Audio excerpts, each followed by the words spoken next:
on today's Into Your Head number 683, how to look at a windmill, repurposing a PostIt, memorable phone numbers, running a pharmacy from a pub, podcasts via telephone, an in-depth look at bar philosophy, and lots more.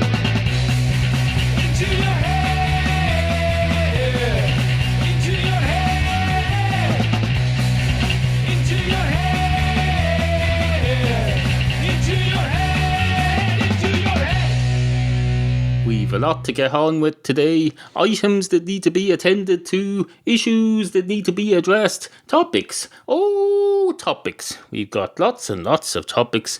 We're positively booming to the seams with topics. We've got topics coming out of this phone number. This phone number of mine. It's written on a post-it. It's written on the... Oh, well, interestingly, it's written on the front of a sticky post-it note, the back of which is sticky, but I found some sticky stuff to put on the bottom of the front of it, so that I can stick it to the back of the monitor, but facing forward, with the phone number part facing me. It's an ingenious system I've ignored. Just because these products are designed with inbuilt systems which you're supposed to use, that doesn't mean you can't alter the way you use them and put them to your own use. This post-it was designed to be stuck on top of something using the sticky bit at the back. I don't like the sticky bits at the back of post-its. I find them unreliable. So no, I found some blobs of stuff. Where did I get these off? I think I got them off packaging or something. Basically crunched up sticky blobs of gel that I got off something.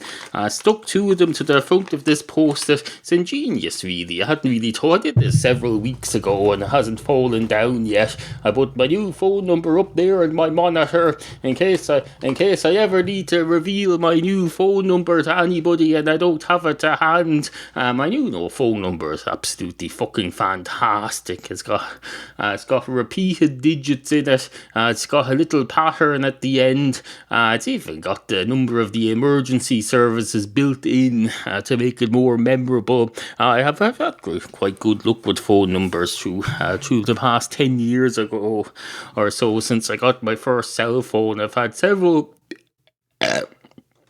quite reasonably memorable phone number digit combinations.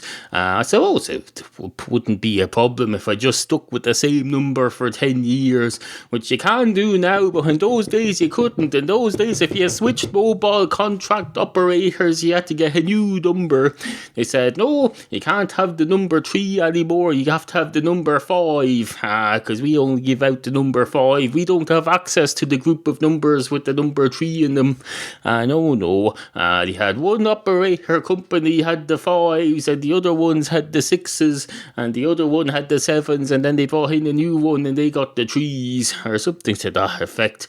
And then someone saw sense. Someone said, let's make it so that when you change phone companies, you don't have to fucking move house just because you changed cell phone providers or mobile phone operators, as we call them over here. You foreigners like to call them cell phones, so I've got into the habit of saying cell phones when I'm talking on the international internet works here. But no, they're called mobile phones. They're called mobile phones because they're telephones and they're mobile. You abbreviate telephones to phones and then you put mobile in front of it. You could probably shorten that a bit more. In fact, we do. A lot of us just say mobiles over here.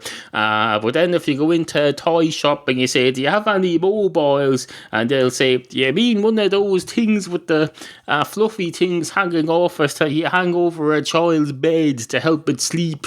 Or do you mean a toy mobile phone? Or do you mean a real mobile phone probably nowadays? Because that's what the kids get. The kids all have real mobile telephones. They used to have toy ones. I'm not sure, frankly, what's the difference between a toy mobile phone and a normal mobile phone that doesn't work.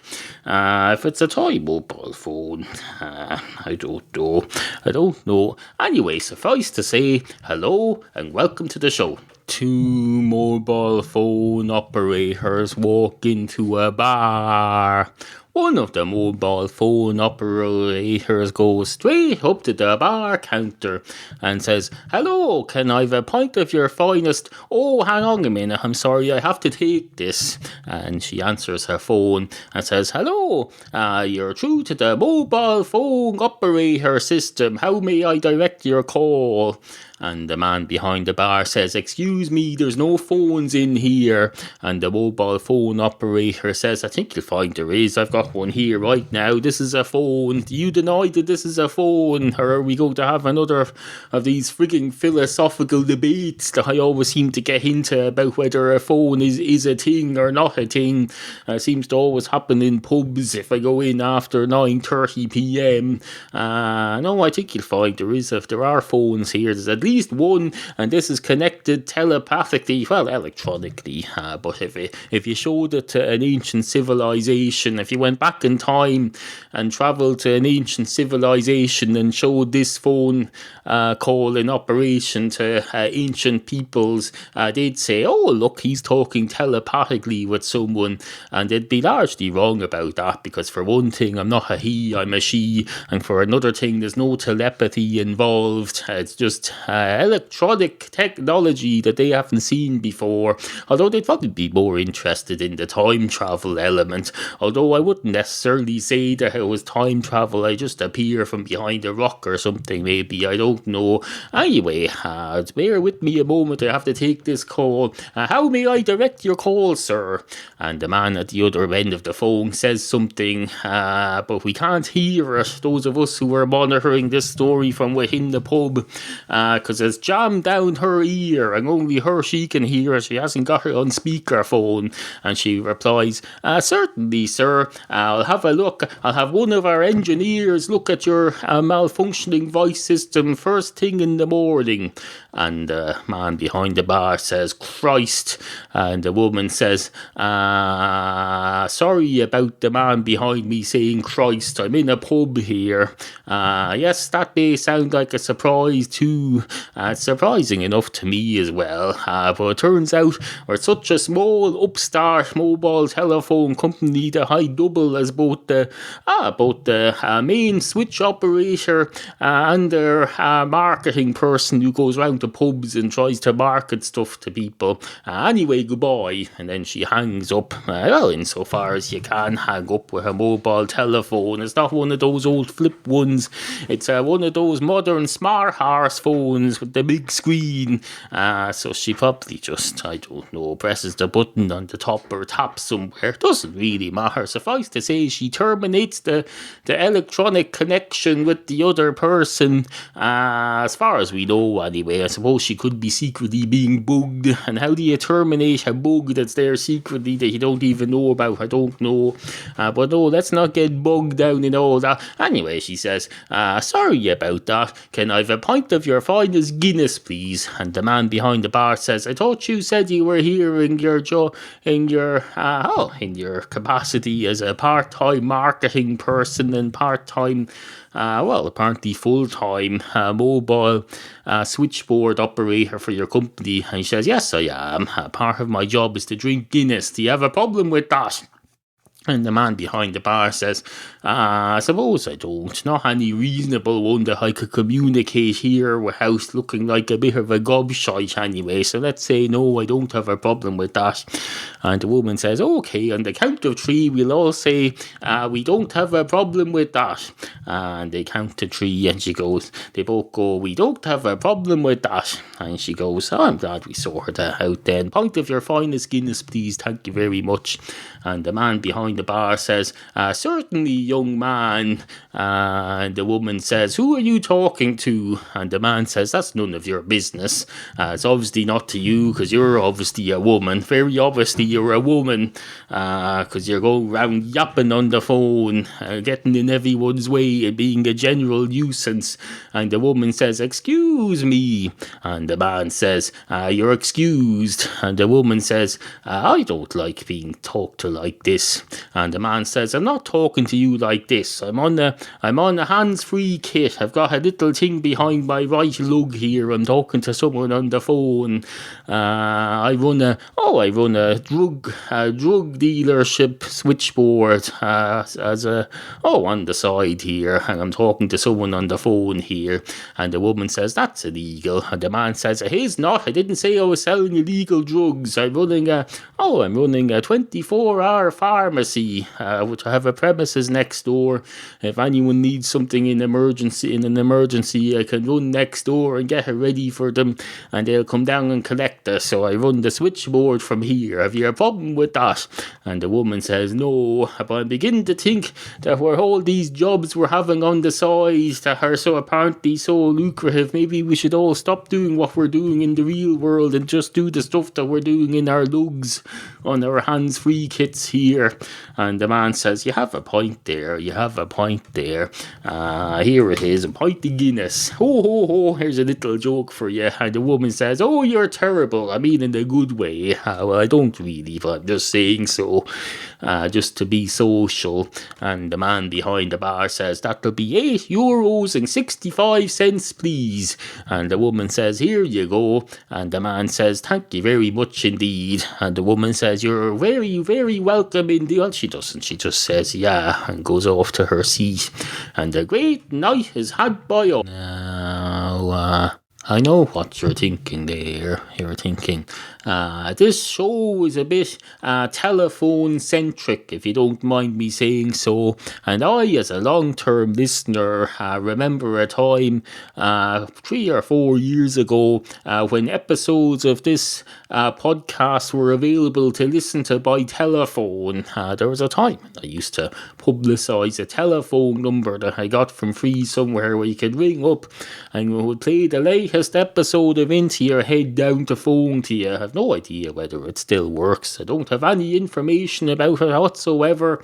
Could be still out there somewhere, or it couldn't be. Couldn't care. That these were back in the days when podcasts had just been invented and we were all young and sprightly and full of enthusiasm, and we said, let's make our podcasts available via telephone. And then someone invented the iTelephone and put podcasts on it, and then we all started looking like frigging prophets then, I can tell you. We'd all said, I was one of the first people who put my podcast on available by telephone before, or maybe there were iTelephones then, I don't know. When was the iTelephone invented? It was probably a week before this podcast started, knowing my luck. So all that is, forget I said any of that. The Apple iTelephone was well up and running long before I put up that service where you could listen to this down a phone.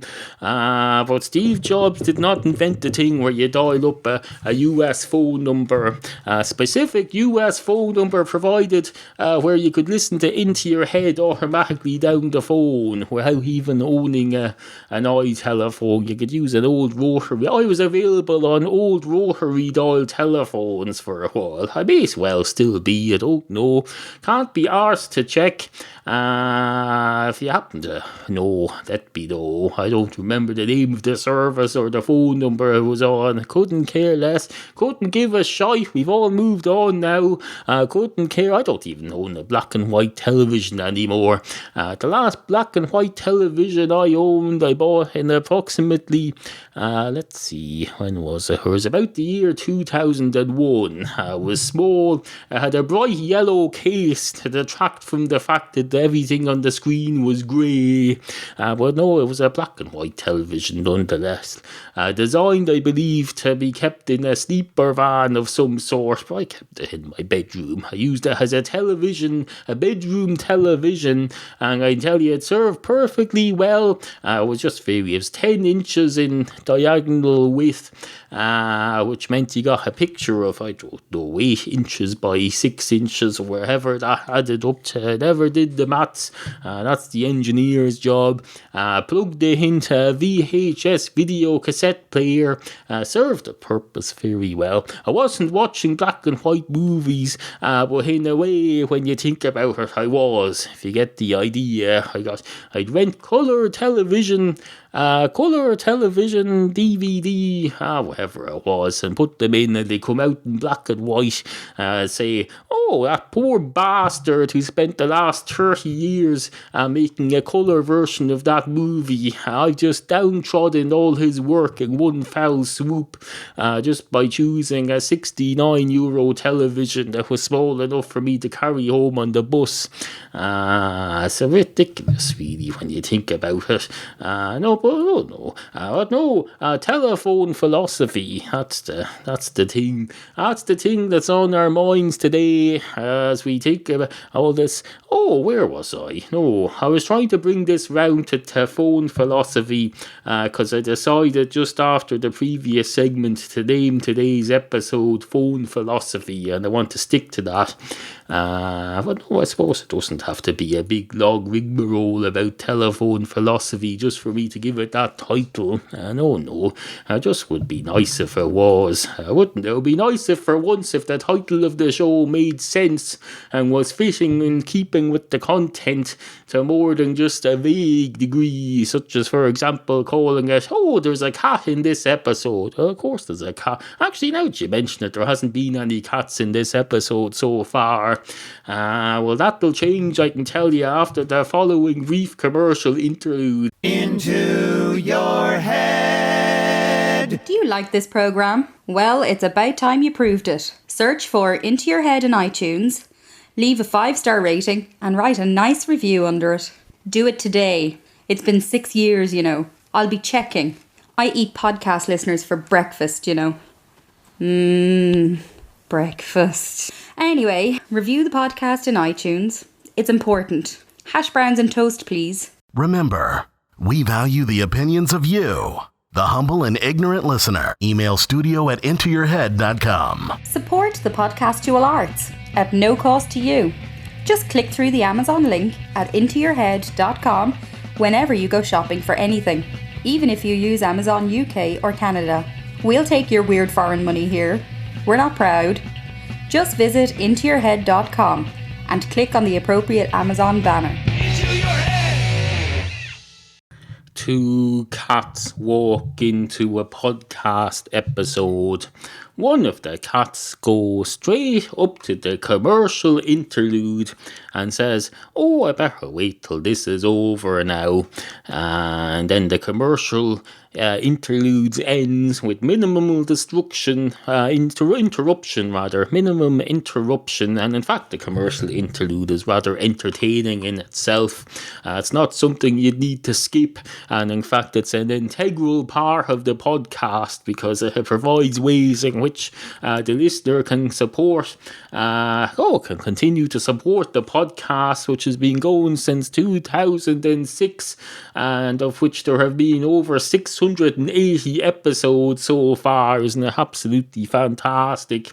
Anyway, then the cat unfreezes after the end of the commercial interlude and goes up to the bar counter and says, hello, can I have a pint of your finest Guinness, please? And the man behind the bar says, I'm sorry, we don't serve alcoholic drinks here. This is a podcast. And the cat says, well, why is there a bar here? And the man behind the bar says, well, if you're in a podcast and you say the cat goes up to the bar, then there is a bar there, whether it's a real one or not.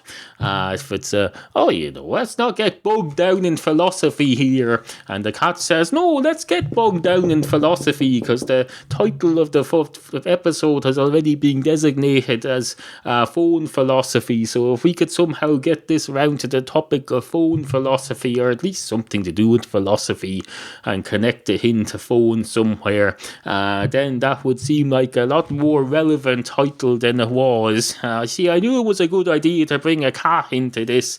And the man behind the bar says, well, I'm inclined to disagree. You can't just dial up a podcast on your telephone and have some frigging cat go up to a bar and say something about philosophy and then suddenly designate appreciate that as cat philosophy, or can you? There's the question for you. And the cat says, exactly. If it's a question, then it's philosophy.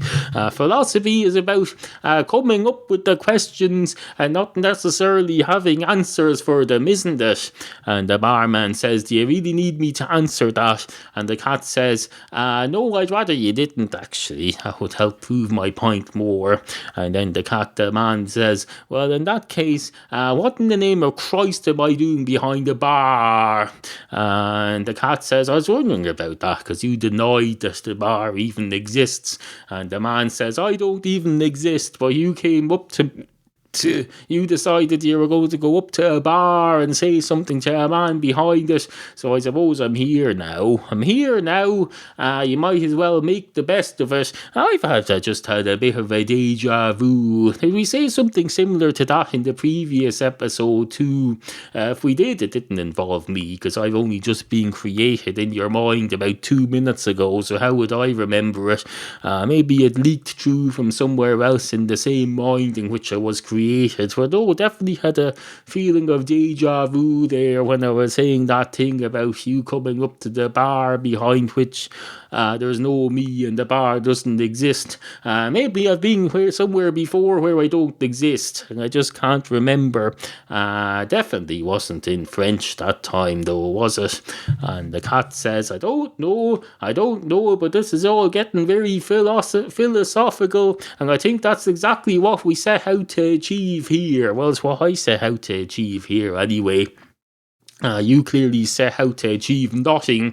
You seem to be happy with your lot of not even existing. Here you are with a unique opportunity to come into existence for at least one segment in a podcast. You don't even want to take the opportunity by the horns and drag it up to your non-existent bar and say, look, there's a bar. If I say there's a bar and I can drag a concept by the horns up to it, then it's a bar, at least for 1 minute.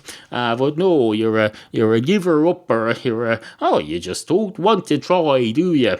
And the barman says, are you talking to me? And the cat says, that's an interesting question.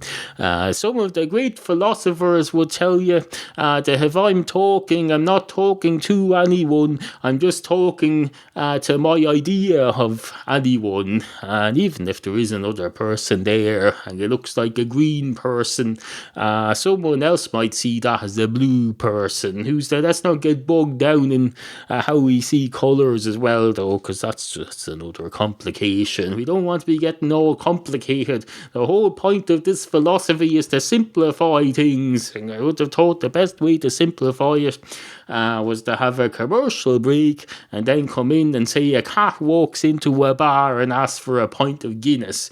But no, straight away we have all these fucking complications. Looks, we'll never get anywhere. Which is just as well, because we don't exist. If we ever did manage to get somewhere, if we got to the edge of this non-existent room, for example, we straight away find out that we don't exist at all, because there's nothing outside that, and then we just give up. We'd lose all desire to do anything. We just give up and fall in a heap, like a cat who's walking along a cat interstate highway fence and suddenly realizes he doesn't have a skeleton because he's not real, and then he just collapses and becomes a ball of fur. Although a lot of people consider a cat to be just a ball of fur, not necessarily in a bad way, but I think you'd find it's a bad thing then if that was the case. So no, we are what we think we are, and I think I'm a cat walking into a bar, but the problem we have here is that you don't think you're a man in a bar. You don't think you're anything. So you're basically putting roadblocks up here to my thinking. You're basically ruining my night. That's what you're doing. Thanks a whole heap of nothing, you bastard. And the man behind the bar says, look, do you want a pint of Guinness? And the cat says, yes, please. please. And the man says, well, I'll do my best here. I'll see, what do I have to do to create a pint of Guinness in this non-existent bar? And the cat says, all you have to do is just pull a pint of Guinness into the glass the same way you'd normally do if you were real. And the barman says, well, how do I find out how I would do it if I were real? And the cat says, I don't know, I'm a fucking cat. If I knew that, I'd do it myself. And the man says, well, you do it yourself then.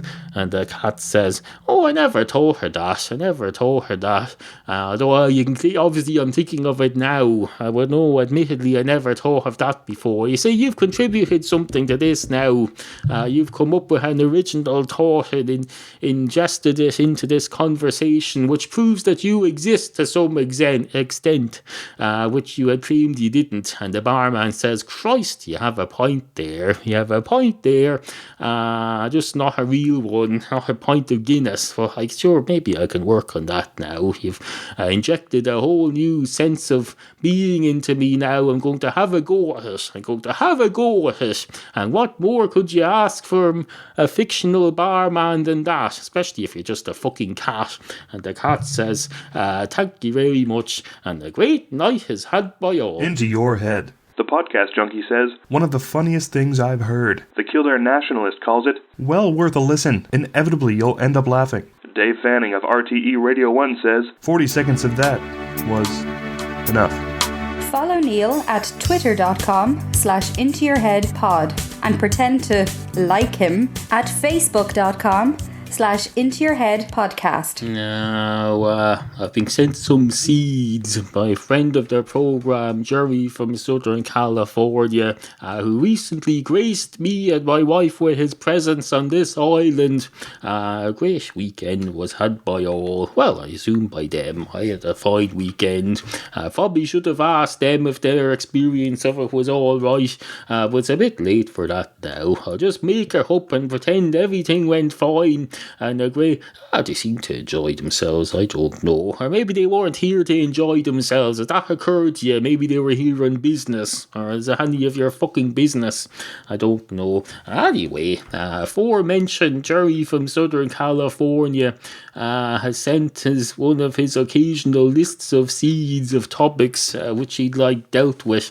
One of them says, windmills always turn counterclockwise except for the windmills in Ireland. I assume, or maybe it's not, I'm assuming wrong there. I've just realised I was going to say I assume it's because we drove him past some windmills during his time here, but I don't think we did, because the windmills near here are between... where are they? They're between here and Kilkenny, and we didn't go out that road, we went out the other road. I don't think there's maybe we saw windmills somewhere independently of us. I don't know. I'm not a frigging OCD control freak where I have to control every second of these people's visits to this continent. So maybe he saw windmills at some point. I very much doubt it though. Why would he? Why would you see windmills in having a go? The only way to see wind. If I was to go over to America now, I wouldn't just seek out windmills without having a local bring me to the windmills. I wouldn't say I'm going to seek out some windmills now. No, I'd work it in so that I'd pass, because there's windmills all over the place usually, so I'd work it in so that I'd pass some windmills on the way to somewhere else. I wouldn't just go seek out the windmills and say, this morning we're going to devote half the day to travelling to these windmills. No, I'd say, we're going to go over there, we'll take a route that brings us past some windmills, maybe stop off there and have a pint there on the way. Have a bit of efficiency in your planning of your tourism. Although maybe Jerry feels differently. I don't know, Jerry. That's not for me to dictate to you how you control how people view your country. But I can tell you, if you told me I wanted to see windmills over here, I wouldn't have said, oh, well, let's cancel this whole weekend in Dublin and we'll go and drive to see some windmills at the other end of the country, because I know there's some windmills probably in Sligo or somewhere. It's a day's drive each way, but at least you get to see the windmills. But no, apparently he's been here long enough anyway to form opinions about the windmills in Ireland, and he points out they always turn counterclockwise except for the windmills in Ireland. As you know, Jerry, the planet turns hold on. What way does the Earth rotate? I must check this now. I don't want to look stupid. Earth rotates counterclockwise. Let's have a look at this and see if anything comes up. Earth's rotation. As viewed from the North Star Polaris, the Earth turns counterclockwise. We're not in the North Star. Hold on now. Have to check apparently this is a matter of some controversy because it's a whole Wikipedia page about the Earth's rotation. The Earth's rotation is the rotation of the solid Earth around its own axis. The Earth rotates towards the east. As viewed from the North Star Polaris, the Earth turns counterclockwise.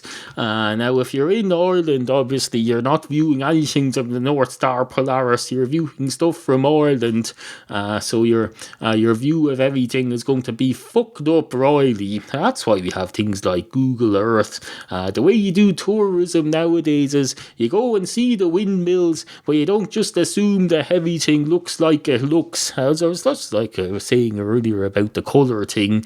Grass may look green to you, but it may look red to someone else. Colour is not real. It's just the way we look at things, and it's the same with the windmills. You may be standing in front of a windmill looking at it, and it may appear to be turning counterclockwise, but what you do is you take all your photos and take your memories with you and go home, and then later on when you're reminiscing over your trip and you want to do a bit of further research, then you have a look at your Google Earth and you find out what it looks like from the star Polaris or wherever the hell it is.